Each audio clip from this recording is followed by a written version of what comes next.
आज हमारी साइंस के बहुत ही ज्यादा एडवांस होने के चलते हम आज के दिन बहुत ही एडवांस गैजेट्स और बहुत ही एडवांस टेक्नोलॉजी को यूज करते हैं। इस आधुनिक युग में आप इस छोटे से डिवाइस से ही दुनिया में कहीं पर भी किसी से भी किसी भी कोने में बात कर सकते हैं और उस जगह की लाइव वीडियोस भी देख सकते हैं। और आज दुनिया में किसी भी समय कोई भी कितनी भी पुरानी इंफॉर्मेशन हम चुटकियों में निकाल सकते हैं। लेकिन जो भविष्य में होने वाला है वो इससे भी गजब होगा, जिससे आज के दिन आज के आम लोगों के लिए कल्पना भी करना मुश्किल है। कुछ ठोस वैज्ञानिक आधारों पर हमारे वैज्ञानिकों ने हमारे आने वाले 1000 साल बाद के भविष्य का प्रेडिक्शन किया है। पहले के समय में फिलोसोफर्स अक्सर आने वाले फ्यूचर को लेकर प्रेडिक्शन किया करते थे। उनकी कुछ प्रेडिक्शंस गलत साबित हुई, लेकिन कई ऐसी प्रेडिक्शंस हैं जो सही साबित हुई, और ये सब कुछ हुआ पिछले कुछ 100 सालों में। अब पास्ट के कंपैरिजन में आज के समय की टेक्नोलॉजी बहुत ही ज्यादा डेवलप्ड हो चुकी है और पहले के मुकाबले हमारे पास आज बेटर और एडवांस टूल भी है ये पता लगाने के लिए कि आने वाले 1000 सालों में हमारी पृथ्वी कैसी होगी और हम ह्यूमन किस हाल में जी रहे होंगे। अब वैसे तो टेक्नोलॉजी इतनी भी डेवलप नहीं है कि हम एक्यूरेटली बता पाए कि फ्यूचर में क्या क्या होने वाला है, लेकिन हम एविडेंस और टेक्नोलॉजी का उपयोग करके एक आइडिया जरूर लगा सकते हैं कि आने वाले 1000 सालों बाद ये दुनिया कैसी होगी। तो चलिए दोस्तों, आज हमारे इस वीडियो में जानते हैं कि आज से करीब 1000 साल बाद यानी कि साल 3023 में हमारी दुनिया कैसी होगी।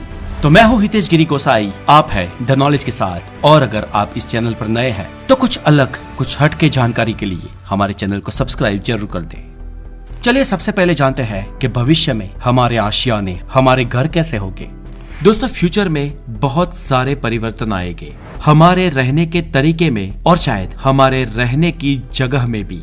सदियों पहले हमारे पूर्वज गुफाओं में रहते थे, फिर कुछ छोटे छोटे आशियाने या झोपड़ियां बनाकर रहने लगे, फिर कुछ डेवलपमेंट हुआ और लकड़े के घर बनने लगे, फिर दुनिया और आगे बढ़ी और 1-2 माले के घर बनने लगे।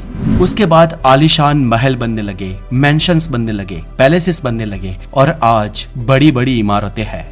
अब हजारों साल पहले जो आदि मानव छोटे से झोपड़ों में या गुफाओं में बसते थे, उन्हें आज के आलीशान महलों में या बड़ी बड़ी इमारतों में ले आया जाए तो उन्हें ताज्जुब जरूर होगा कि आखिर ये है क्या।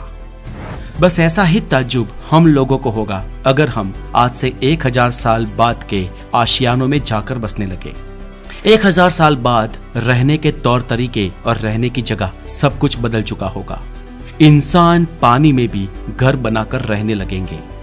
हालांकि पाम आइलैंड जो दुबई में स्थित है वो ऑलरेडी समुद्र के ऊपर हमने बनाया हुआ एक छोटा सा नगर है, पर भविष्य में तो हम इनसाइड वाटर कम्युनिटी बनाने में कामयाब हो जाएंगे और इंसान पानी में भी और कुछ बहुत ही ज्यादा ठंडी या बर्फीली जगह पे भी आराम से रहने लगेंगे। इतना ही नहीं, दूर के भविष्य में तो हम किसी और ग्रह पे भी शायद अपना आशियाना बनाने में कामयाब हो जाए। 1000 साल बाद करीब करीब हम इंटरप्लेनेटरी स्पेस में जगह बना चुके होंगे। दुनिया भर की गवर्नमेंट ऑर्गेनाइजेशंस और कुछ स्पेसएक्स जैसी प्राइवेट ऑर्गेनाइजेशंस पूरी तरह से इस प्रयास में है कि वो सोलर सिस्टम के दूसरे प्लैनेट्स पर भी लाइफ की पॉसिबिलिटी ढूंढ सके। आपने भी अक्सर खबरों में सुना होगा कि साइंटिस्ट हमारे पड़ोसी प्लैनेट्स पर पानी और अर्थ जैसा एटमॉस्फेयर ढूंढने की कोशिश में लगे हैं। हालांकि अभी तक तो हम किसी भी ऐसे प्लेनेट को ढूंढ पाने में कामयाब नहीं हुए हैं, लेकिन हमने स्पेस साइंस में जो पिछले 100-150 सालों में कर दिखाया है वो देखते हुए लगता है कि आने वाले एटलीस्ट 1000 सालों में तो हम ऐसा कोई प्लेनेट ढूंढ ही लेंगे। The life expectancy. दोस्तों, आज से मैं करीब 18वीं सदी की बात करूं, जब हमारा किसी का जन्म भी नहीं हुआ था, तो उस समय इंसानों की एवरेज लाइफ करीब 38 साल हुआ करती थी, यानी कि बाल मृत्यु दर बहुत ही ज्यादा था और लोग ओल्ड एज आते आते बहुत सारी बीमारियों से ग्रस्त होकर मर जाया करते थे। लेकिन आज के दिन देखिए ना, 21वीं सदी में यही एवरेज एज करीब 80 साल हो चुकी है और इस एवरेज एज को बढ़ने का कारण आज की हमारी एडवांस मेडिकल है, जिसके पास बड़ी बड़ी बीमारियों का इलाज है। लेकिन फ्यूचर में नैनो टेक्नोलॉजी के बढ़ जाने से हम आज से भी बहुत ज्यादा एडवांस हो जाएंगे और विज्ञान के अनुसार कई रिपोर्ट से ये सिद्ध भी हो चुका है कि आज से करीब 1000 साल बाद इंसानों की एवरेज आयु लगभग 150 साल से भी ज्यादा हो सकती है और फ्यूचर में जो लोग देख नहीं सकते उनकी भी आंखों का कृत्रिम तरीके से इलाज होगा। Traffic and public transport. दोस्तों, आज हमारा ट्रैफिक कई सारे शहरों में क्रैश हो चुका है ट्रैफिक इतना ज्यादा रहता है कि कभी कभी तो लगता है कि शहर को छोड़कर गांव में बस जाए। लेकिन दोस्तों आने वाले भविष्य में पब्लिक ट्रांसपोर्ट बहुत ही एडवांस होने वाला है। आने वाले भविष्य में रोड के बीच से पब्लिक ट्रांसपोर्ट यानी कि गाड़ियां चलेगी जो आम गाड़ियों से ऊपर होती हुई गुजरेगी और इसमें बहुत सारे पैसेंजर एक साथ सफर कर पाएंगे। इसके साथ ही रोड के ऊपर रोड बनने लगेगी यानी कि रोड के भी स्टेयर्स बनेंगे और कम जगह से भी बहुत सारा यातायात आसानी से गुजरेगा। भविष्य में थोड़ा और दूर जाए तो सब लोग लगभग एयर कार से ट्रैवल करेंगे और करीब 1000 साल बाद तो इतनी ऊंची ऊंची इमारतें होगी कि इमारतों के बीच से एयर ट्रांसपोर्ट और पब्लिक ट्रांसपोर्ट कनेक्टेड हो जाएगा। 1000 साल बाद तो हम पृथ्वी के नेचुरल रिसोर्सेज को इतना उपयोग करके इतनी बड़ी बड़ी इमारतें और इतने अव्वल नंबर का ट्रांसपोर्ट सिस्टम बनाएंगे कि कई सारी इमारतों के बीच से रास्ते गुजरेंगे और पब्लिक ट्रांसपोर्ट और प्राइवेट ट्रांसपोर्ट दोनों ही आज के हमारे ट्रांसपोर्ट के मुकाबले बहुत ही ज्यादा उन्नत होगा। गाड़ियों की बात करें तो गाड़ियां अपने आसपास की गाड़ियों से भी कम्युनिकेट कर पाएगी और इसके चलते एक्सीडेंट्स बहुत ही कम होंगे। जैसे कि हम सब जानते हैं भविष्य में ट्रांसपोर्ट की स्पीड बढ़ेगी, फ्लाइट्स की भी स्पीड बढ़ेगी और ये बढ़कर इतनी हो जाएगी कि कुछ सदियों बाद हम भारत से न्यूयॉर्क तक कम से कम 1.5 घंटे में पहुंच जाएंगे। भविष्य में नैनो सुपर कंप्यूटर्स का भी उपयोग किया जाएगा जिसका साइज सच मानिए तो एक नैनो क्यूब से भी छोटा होगा और इन कंप्यूटर्स के अंदर नैनो पार्टिकल्स तरल का इस्तेमाल किया जाएगा।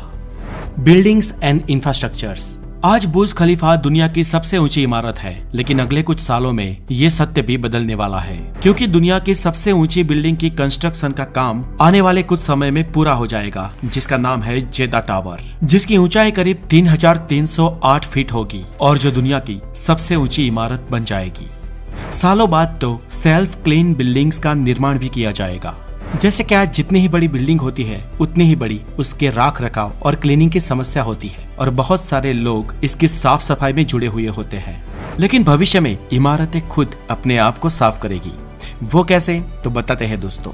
भविष्य में इमारतें उनके सरफेस और उनके ग्लास पर टाइटेनियम ऑक्साइड का परत चढ़ाया जाएगा जिसकी मदद से इन बिल्डिंग्स पर चिपके धूल और दाग धब्बे सूरज की रोशनी से गर्म होकर पानी से या बारिश से धुल जाएंगे और इन बिल्डिंग्स की चमक सालों साल नई जैसी ही रहेगी। सिर्फ इतना ही नहीं, इन टाइटेनियम डाइऑक्साइड का प्रयोग हमारे कपड़ों में भी किया जाएगा। Appearance of human being. दोस्तों भविष्य में इंसान कैसा दिखेगा क्या आपको पता है? अब हम भूतकाल की बात करें तो आदि मानव शिकार करता था और कच्चा ही खाता था, इसलिए उस वक्त हमारे पूर्वजों के दांत बहुत ही बड़े और शार्प होते थे। पर आग के आविष्कार के बाद हमारे खाना खाने की रीत चेंज हुई है जिसके चलते हमारे जबड़े और दांत में भी इवोल्यूशन हुआ है। उस वक्त के मुकाबले आज हमारे दांत बहुत ज्यादा छोटे और कम नुकीले हो गए हैं और आने वाले 1000 साल में हमारे दांत इससे भी ज्यादा छोटे और कम नुकीले होने की संभावना है। इतना ही नहीं, भविष्य में इंसान का दिखावा भी बहुत ही ज्यादा बदल चुका होगा। भविष्य में सूरज की किरणें और ज्यादा तेज होने की संभावना है जिसके चलते सूरज की लगातार बढ़ रही यूवी रेडिएशन की बारिश पृथ्वी पर सीधा इफेक्ट करेगी जिस वजह से हमारी स्किन में भी इवोल्यूशन होगा और हमारी स्किन का रंग आज से भी और ज्यादा सांवला हो जाएगा। हमारी स्किन थोड़ी रेडिश भी हो सकती है और हमारे जबड़े थोड़े और बड़े होंगे। भविष्य के इंसान की बात करें तो वो आज के मुकाबले और ज्यादा स्मार्ट और ज्यादा एडवांस होगा, लेकिन वो और ज्यादा लंबा और पतला हो जाएगा। इससे आगे अगर बात करें तो इंसान के दिमाग पर जितना लोड पिछले हजारों सालों में नहीं पड़ा उससे ज्यादा आज पड़ रहा है। आज इंफॉर्मेशन के युग में माहिती का मार सतत इंसानी दिमाग पर हो रहा है। नॉलेज और इंफॉर्मेशन का डेटा इंसानी दिमाग लगातार एब्जॉर्व कर रहा है और इसके कारण हमारे दिमाग का एक हिस्सा जिसे कहा जाता है प्रीपोन्टम कॉर्टेक्स वो आकार में इंक्रीज होगा। वो आज भी लगातार आकार में धीरे धीरे इंक्रीज हो रहा है और इसके ग्रोथ के चलते हम इंसानों का दिमाग और बड़ा हो जाएगा। लैंग्वेजेस। आने वाले कुछ सालों में हम नई नई टेक्नोलॉजी के जरिए हमारी भाषा को दुनिया की किसी भी भाषा में हमारे फोन के जरिए बहुत ही आसानी से ट्रांसलेट कर पाएंगे। हालांकि ये काम आज भी हम गूगल ट्रांसलेशन से कर सकते हैं, लेकिन फ्यूचर में ये और भी आसान हो जाएगा जब हम अपनी भाषा में बोलेंगे और हमारा फोन किसी और भाषा में उत्तर देगा। हालांकि दोस्तों 1000 साल बाद लगभग आज जितनी भी भाषाएं पृथ्वी पर बोली जाती है वो सभी खत्म हो जाएगी। शायद रेयर ही आज की किसी बड़ी मिलती जुलती भाषा की कोई भाषा 1000 साल बाद बोली जाती होगी और वो भी बहुत ही बदल चुकी होगी। The atmosphere of earth. दोस्तों ये जो प्रोग्रेस, ये जो विकास आपने देखा वो तो अगले 1000 सालों में होने वाला है। हालांकि इसके साथ साथ हमारी पृथ्वी के लिए आने वाले समय में और ज्यादा खतरे भी आने वाले हैं। तब तक हो सकता है कि सी लेवल इतना बढ़ जाए कि बहुत ही खूबसूरत देश जलमग्न हो जाएंगे। बात करें 1000 साल के बाद की, तो उसके बाद तक हमारे सूरज की अल्ट्रावायलेट रेज बहुत ही ज्यादा बढ़ जाएगी, और जिस कारण वैज्ञानिकों का ये कहना है कि हमें उस समय तक हो सके उतने जल्दी मंगल ग्रह पर या किसी और प्लेनेट पर जाना पड़ेगा। अगर भविष्य में हम मंगल पर मानव बस्ती बसाने में सक्सेसफुली कामयाब रहे तो मंगल पर बसने वाले घर कुछ ऐसे दिखते होंगे और वहां पर निर्मित होने वाले शहर कुछ ऐसे दिखाई देंगे। दोस्तों इंसान मंगल पर बस्ती कैसे बसाएंगे और वहां पर घर कैसे दिखेंगे, इस पर हमने पहले भी एक वीडियो बनाई है जिसकी लिंक डिस्क्रिप्शन में दी गई है, जहां जाकर आप उस वीडियो को देख सकते हैं। और अगर आप द नॉलेज पर नए हैं तो हमारे इस चैनल को हेल्दी और साइंटिफिक नॉलेज के लिए जरूर सब्सक्राइब करें। अपना बहुत सारा ध्यान रखें। आगे मिलेंगे एक ऐसे ही साइंटिफिक नॉलेज के साथ। Have a wonderful day, take care.